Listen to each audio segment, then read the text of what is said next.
রাজশাহীর তানোরে গভীর নলকূপে পড়ে যাওয়া শিশু সাজিদকে এখনো উদ্ধার করা সম্ভব হয়নি।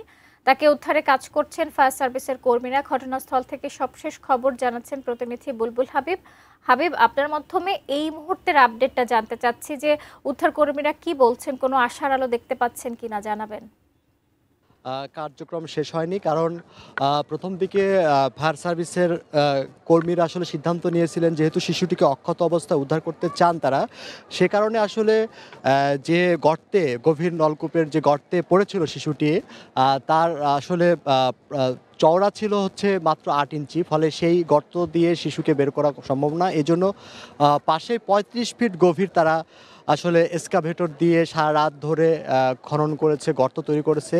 এরপরে তারা আসলে এই ৩৫ ফিট গভীরে থেকে আসলে একটা সুড়ঙ্গ তৈরি করেছিল পাশের গর্তে, কিন্তু সেখানে আসলে সেই শিশু সাজিদকে তারা পাননি। তারপরে তারা আসলে যেহেতু ৩৫ ফিট গভীরে তারা পাননি, এরপরে তারা উপর থেকে আসলে আস্তে আস্তে পাইপ বসিয়ে মাটি সরিয়ে সরিয়ে দেখার চেষ্টা করছেন যে উপরের ৩৫ ফিটের মধ্যে শিশু সাজিদের অবস্থান রয়েছে কিনা। স্বাস্থ্যকর অল টাইম ফ্যামিলি কেক, সব সময় অল টাইম হেলদি লাইফ। তো ফায়ার সার্ভিসের যিনি সহকারী পরিচালক দিদারুল আলম, তার সাথে কথা বলেছিলাম। তিনি বলছেন যে প্রথমত তারা এই যে ৩৫ ফিট, সেই ৩৫ ফিটে আসলে দেখবেন যে শিশুকে পাওয়া যায় কি না।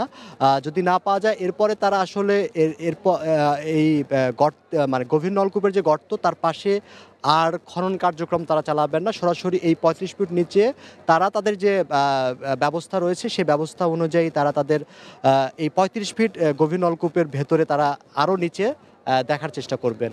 তো তারা অক্ষত অবস্থায় শিশুটিকে উদ্ধারের জন্যই প্রধানত আসলে পাশে এক্সকাভেটর দিয়ে বিশাল এলাকা নিয়ে ৩৫ ফিট গর্ত করেছিলেন। তো এখন যেহেতু এই উপরের ৩৫ ফিটের মধ্যে শিশু সাজিদের অবস্থান রয়েছে কিনা, কোথাও আটকে রয়েছে কিনা পাইপের মধ্যে, তারা বলছেন যে এই যে গভীর নলকূপের যে গর্ত সেটা আসলে ১৫০ থেকে ২০০ ফিটের মতো, অর্থাৎ তারা এই ৭০ ফিটের নিচে যদি প্রথমত এই ৩৫ ফিটে অবস্থান আছে কিনা সেটা তারা শনাক্তকরণ করার চেষ্টা করছেন। যদি না পাওয়া যায় এরপরে তারা ৩৫ ফিট দেখবেন, সেখানেও যদি না পাওয়া যায়, আটকে যদি না থাকে বা সেই শিশুটির অবস্থান না পাওয়া যায়, তাহলে তারা মানে উদ্ধার করতে পারবেন না, এমনটি কিন্তু বলছেন। তো যেহেতু এই উদ্ধার তৎপরতা চলছে এবং আমরা সারা রাত দেখেছি ফায়ার সার্ভিস বা স্থানীয় প্রশাসন তারা খুবই আন্তরিকতার সাথে সে উদ্ধার কার্যক্রমে সহযোগিতা করছিলেন। এখন বেলা বাড়ার সাথে সাথে আসলে এই স্থানে ব্যাপক উৎসুক মানুষের ভিড় বাড়তে শুরু করেছে। শত শত মানুষের উপস্থিতি আসলে আমরা এখানে দেখতে পাচ্ছি। সে কারণে মানে ঘটনাস্থল থেকে আসলে এই নেটওয়ার্কের কারণে লাইভ করাও সম্ভব হচ্ছে না। তো পরিবারের ভিতরেও একটা নির্ঘুম রাত কেটেছে। আত্মীয়স্বজন, পরিবার সবাই সারা রাত এই ঘটনাস্থলেই তারা বসেছিলেন এবং বলা যায় যে তারাও প্রত্যাশা করছেন যে শিশুটিকে যদি জীবিত অবস্থায় ফিরে পাওয়া যায়। কিন্তু আসলে কালকে সন্ধ্যার পর থেকে শিশুটির কোনো সাড়া পাননি, এখানকার সাড়া পাননি ফায়ার সার্ভিসের কর্মীরা।